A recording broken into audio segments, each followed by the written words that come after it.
Hello you all, welcome back to my channel. If you're a returning subscriber, what's good? If you are new, hey boo, I am back with another video, okay? So happy Sunday to you all. I actually had meant to make a video earlier this morning. I wanted to make a morning message, but I didn't get around to it.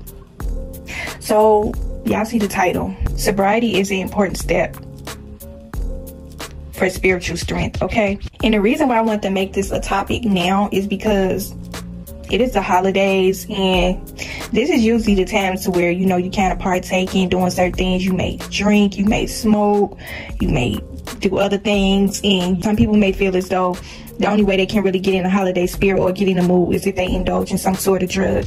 And I'm actually feeling a little bit upset with myself because I had said times on my channel that I was going to make a video speaking specifically about drugs alone, and I'm actually going to make another one. I don't know what the title of it is going to be, but it's probably going to be a very in-depth video that I want y'all to stay tuned for. I'm probably going to make it like around New Year's, okay? So stay tuned for that. And your girl's going to be back face to face.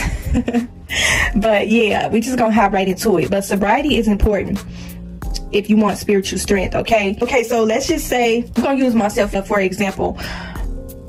I haven't really had anything to drink in about a year or so, okay? I just haven't really been having the urge to drink as much as I used to. And to be quite honest, me not drinking no more has really strengthened me spiritually, because if you know, then you know. If you have ever experienced anything like this, you know exactly what I'm talking about. Like when you are in a sober state, your mind is more clear. You are able to think clearly. You are able to receive things as well.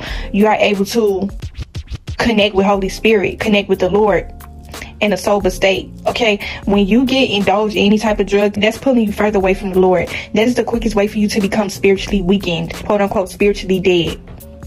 So I just feel like it's important for me to make a video like this now, since it's the holidays. And if you are a person that may be battling with some sort of drug addiction or something like that, or you want to stop drinking, you want to stop smoking, this is the video for you, okay? And I'm going to be making future videos about drugs that I feel like y'all need to stay tuned for. Drugs is a huge part of spirituality, okay? So I will be talking about that in future videos on my channel.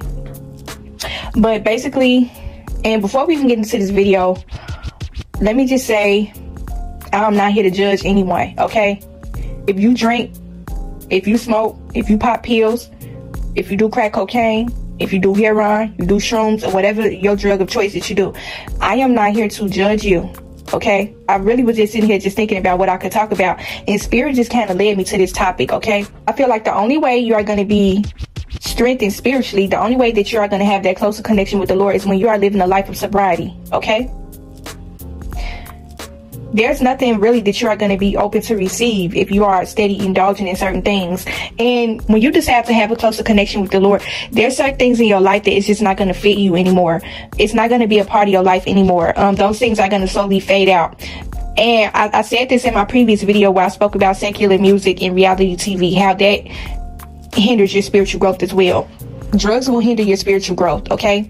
And once you get in the habit of praying, once you get in the habit of talking to the Lord, it's just certain things just going to be faded out of your life. It's going to be removed away from you. It's going to be kind of like, in a sense, to where attracting a magnet, okay? You are a magnet, and the Lord is drawing you closer to him, okay? You are being magnetically drawn to the Lord, okay? And he is going to remove these drugs away from your life because they're going to be hindering your spiritual growth. I feel like you're not going to have the best relationship with the Lord when you are indulging in drugs, okay? So if you sitting around, you probably just feeling like, okay, the holidays coming up, I'm ready to turn up. And when the holidays come around, if you are the type of person that you the life of the party, maybe the turn up queen or king, your girl is not making this video to step on your toes, okay?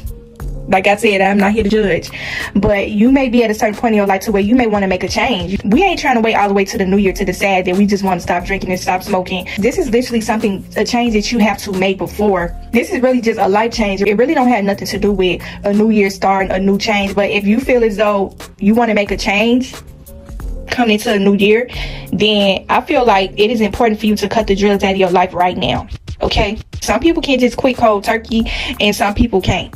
Okay, but just hear me out in this message when I say the only way I feel as though you are going to have that connection and oneness with the Lord, I mean, certain things being revealed to you, spiritual knowledge, wisdom, spiritual warnings, all things that are spiritual on a higher level. Okay, you already know what the drug's gonna do to you. If you have ever partaken in any type of drug, you are connected to spirit on a deeper, darker level.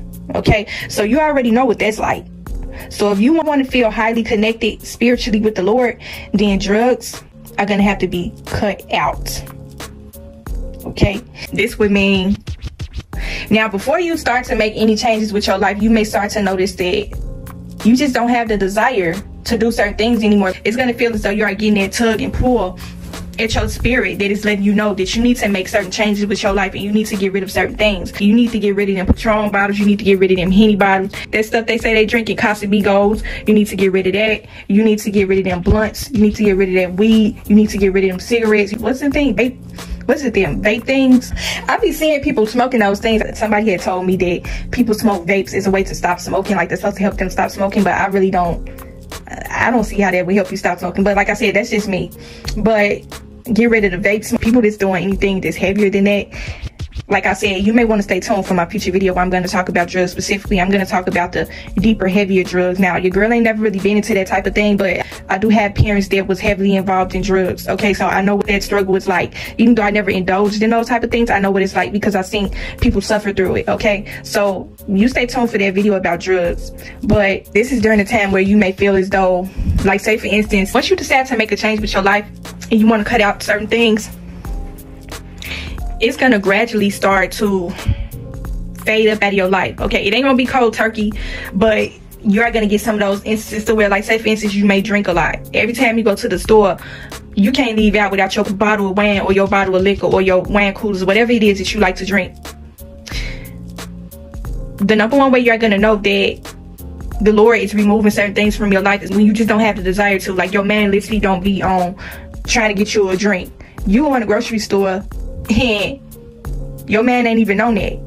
If you end up leaving at the grocery store and getting home and realizing that you didn't get your wine like you usually do, this is speaking from the experience, okay? You get home, you're like, dang, I said I was gonna get my wine, but I forget it. How many times have that happened? How many times have y'all ever went to the store and you used to getting your wine coolers or your wine, and then now all of a sudden you forget to get that wine because it wasn't on your man? And the reason why it wasn't on your man is because the Lord is removing that away from you. Okay, he removed it from your thoughts. He removed away anything that served as a distraction in your life. You prayed to him and you told him that you wanted to make a change with your life. You wanted to get rid of certain things, and so now you don't have the desire to drink anymore. Okay, and it's actually going to make you feel a lot better, because once you start to see that you going to the store and you leaving out without your wine, without your cigarette, without your blunts, okay, it is going to make you feel good, because it's kind of like you giving up that battle. You're going to feel powerful. It's going to be like in a sense of where you feel as though this thing has no more control over you. This is how you're going to know that something has control over your life, is when you feel like you have to have it. So when you are not doing it no more, you're going to feel powerful. You're going to feel unstoppable. You're going to feel as though you have taken the control back over your life. It's kind of like giving up poison. Remember that drugs alter your mind. Drugs are a spiritual bondage and a mental bondage. Okay? It's something that's kind of undescribable, but if you ever been in there before, you know what that's like. Okay, for me, it was wine. Okay, I've never been a weed smoker. I've never been a smoker at all, so I don't know what that's like for people that smoke. But I know for me,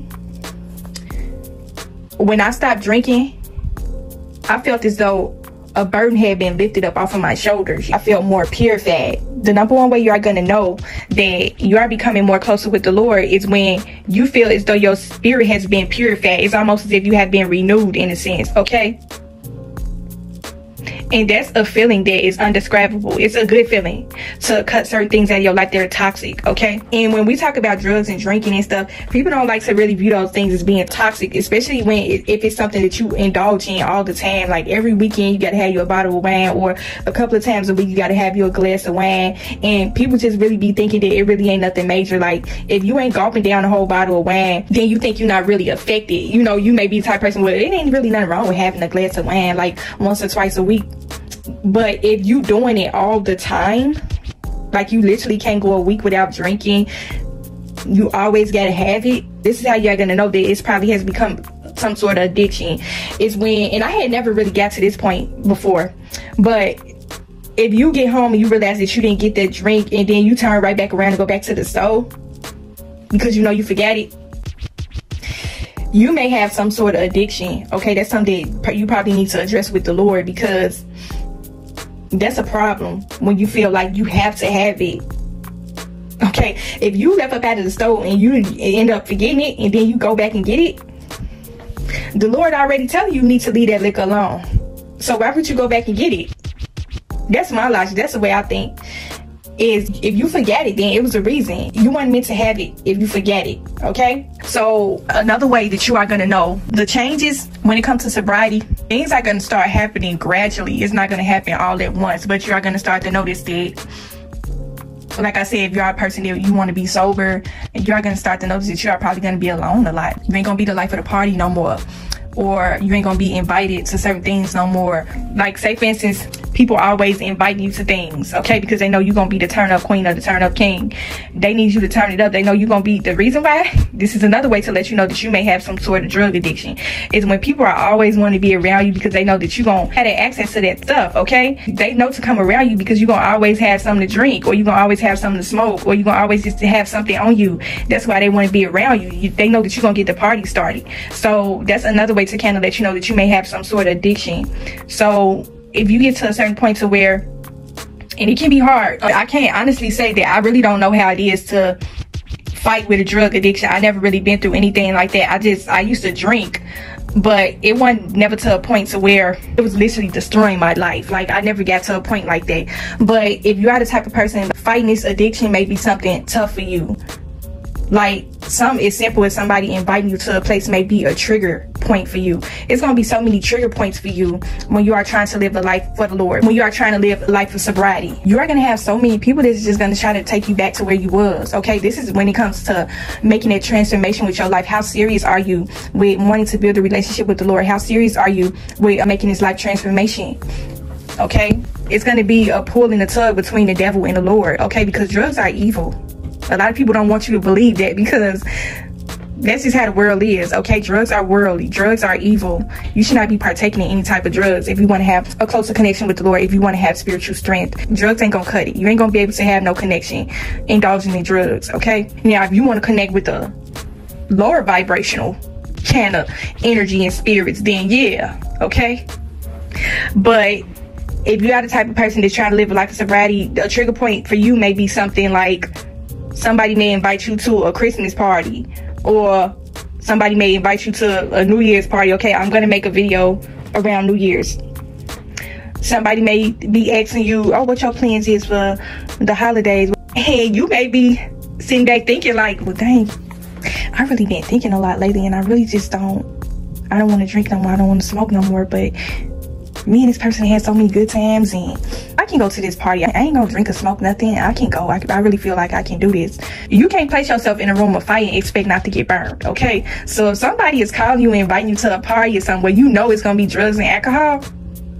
That's where your spiritual strength come in at. When you have to learn how to turn down certain invitations, okay? Especially ones where you are going to be tempted to backtrack. Okay, if you are the type of person, like, you may be just starting out, like you just decided that you want to live a sober life, and then all of a sudden this person come out trying to invite you to a party or something, and you know you just had this long talk with the Lord. You already said, okay, I'm done with the drugs this year. This is going to be the last of this, okay? You might have threw certain things out, threw all your wine out, threw all your blunts out, your cigarettes, your liquor bottles, whatever you got, and here this person come and calling with an invitation. And then you're like, dang, maybe I need to go to this to try to see how well am I going to be able to put up this fight, living this sober life. It's not going to be easy. You cannot be in a room full of people that is indulging in drugs and alcohol, and you trying to be sober and thinking you gonna get up out of that situation smelling like a rose. It ain't gonna happen. You are gonna be tempted. Even if you said to yourself before you left the house, now first of all, you didn't even turn the invitation down. This is another way to let you know that you may not be ready to make this life transformation change. When you decide to make a serious change with your life and you want to live sober, it's a sacrifice that you have to be willing to take. So certain invitations, you just have to turn it down. If you go, that's not gonna help anything. If anything, it's going to be a hindrance towards your growth. Let's say, for instance, you stop drinking or smoking for about 2 or 3 weeks, and then all of a sudden this person come with an invitation. You like, okay, yeah, I can go. Well, I ain't really had nothing to drink or smoke for the past 3 weeks, so I'd be good. That's the enemy. The enemy sent the invitation through this person to you. You might have told this person that you trying to stop drinking and stop smoking. You don't want to do that no more. The number one way you're going to know that you need to cut certain people out of your life is when they are not ready to embrace this life change with you. They see that you're trying to stop drinking and stop smoking, but they not trying to encourage you in no type of way. They keep steady inviting you to certain events and stuff. They may think that you're not serious, okay? So because if you are a person that indulges in drugs, this gonna be hard to hear. It's probably a lot of people who don't take you seriously because they see that you are not taking your life seriously. You are harming your life when you indulge in any type of drugs of any form, okay? Not trying to hurt your feelings, but I just gotta be blunt, okay? But if you told them that you're trying to stop and then they invite you to something, they like, you said you about to stop drinking and smoking. Girl, bad. Dude, bad. Is you coming? Is you coming to this party? And you end up telling them, yeah, they ain't taking you seriously.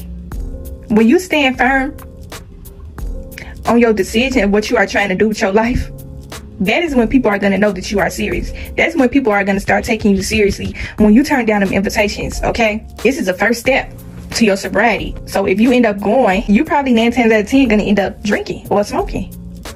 Okay? This is a whole instance where it comes to watching the company that you keep. The Lord is going to remove certain people from your life when you choose a life of sobriety as well.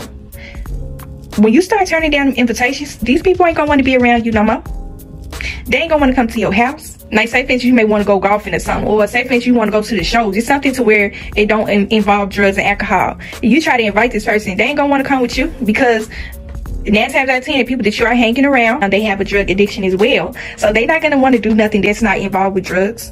So they probably gonna tell you, oh no, they probably gonna start calling you a lame, or they gonna try to count you out of a lot of things because they may see that you are taking this change with your life seriously. So you are going to start to see that they are going to slowly start to fade up out of your life. You are not going to hear from these people no more. You are probably going to go through a certain period of your life to where you are going to feel lonely. You ain't going to have no friends. And that's the one thing people be afraid of. When they choose to make a change with their life, and it really don't have to have anything to do with sobriety. It's just some people just don't like being alone. That's another reason why people partake in drugs and become addicted to it, because they just don't like being alone. Misery loves company, okay? That's what comes along with drugs. And so once you start to live life sobriety, people are not going to want to be around you because they're not willing to make that change with their life. They may say, okay, yeah, you know, I'm proud of you and stuff like that, but they're not going to want to be around you because they're not trying to change their life. And they may be the type of person where, like, say for instance, you really care about this person. This may be a friend or a family member that you know they have a drug addiction as well, okay? And this can be really tough because if you have developed a certain kind of bond with this person, it's going to be kind of hard to cut them off, okay? And it ain't gonna be more so you cutting them off. It's gonna be the Lord removing them from your life. You're gonna look up one day and they're not gonna be calling you or texting you or inviting you to anything. You ain't gonna be turning down no invitations because they're not gonna invite you to nothing, okay? Because they see that you are making a change. The Lord is removing this person from your life. So please, do not chase after people that is not willing to make a change with their life, or they are not willing to embrace the change with your life. And see, this person may see that you are making a change and they may be proud of you, but they don't want to be around you and influence you in no type of way because they know they're not ready for that change yet. When you start to live a life of sobriety, you may find yourself having talks with this person. You may be saying something along the lines of, I feel like you should quit too. I feel like you should be sober too. And this person looking at you like, I respect what you're doing. I mean, I support you 100%, but I'm not ready for that yet. Okay? And this is going to come to the point to where you are going to start to feel alone. And you got to be okay with that. You got to be okay with being that lame person. And even if you do decide to go to certain events where there's drugs involved, like let's say for instance, you go and you don't have no drink or you don't smoke. These people gonna be offering you a cup, even though you just told them that you want to be sober. Like I said, they may not be taking this life change seriously because you accepted the invitation, okay? They probably sitting up thinking like, well, if you were serious, you would have never came. So that's why they coming over to you with that cup of Patron or that cup of Casamigos, the shot glass. They coming over to you with this blunt or a cigarette, okay? They know you ain't come with nothing because they know you're trying to be sober, so they gonna have it right there ready for you. Like, here, this can be your last day. Just blow one with me or take this shot with me. And you just looking at them like, you gonna feel tempted. And you probably gonna end up drinking and smoking with this person. And you gonna feel so guilty after. So yeah, I'm just gonna end the video off on that note. I just wanted to come and bring y'all this video tonight. Leave some on y'all heart and y'all mans tonight. The Lord said you ain't taking no drugs until the new year with you. Okay, get rid of them drugs. It's time to give it up. He laid it on my heart tonight to come talk about it tonight, okay? Before we even start a new year, it's time to give up the drugs, okay? For the people that want a more in-depth video, stay tuned, okay? It's probably gonna be an extremely long video, okay? Hopefully y'all took something from this message. Hopefully it helped you in some way. Continue to protect y'all soul and spirit, and I will talk to y'all in the next video.